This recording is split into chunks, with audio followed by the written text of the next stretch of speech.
తెనాలికి చెందిన 7 ప్రాణ త్యాగాలు చేశారు. స్వాతంత్రం కోసం పోరాడిన సమర యోధులు, వీరులకు నా నివాళులు అర్పిస్తున్నాను.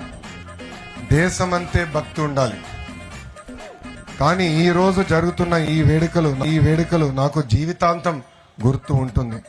ఏడాదికి 250 రూపాయలు పెన్షన్ పెంచడం కాదు, ఇచ్చిన సూపర్ 6 హామీలకి మేము కట్టుబడి ఉన్నాం.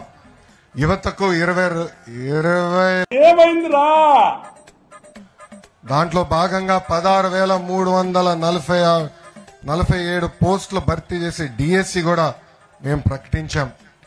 పేదవాడికి ఆకలి తీర్చే అన్న క్యాంటీన్ ప్రారంభిస్తున్నాము.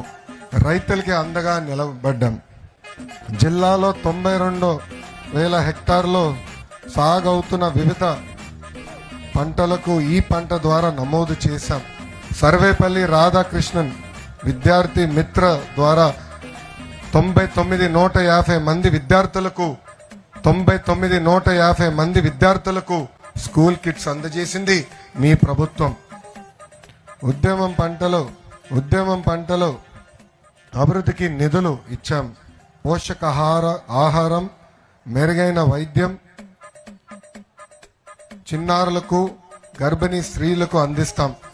అర్హులైన చదువుకునే ప్రతి విద్యార్థులకి తల్లికి వందనం పథకాన్ని అమలు చేస్తాం.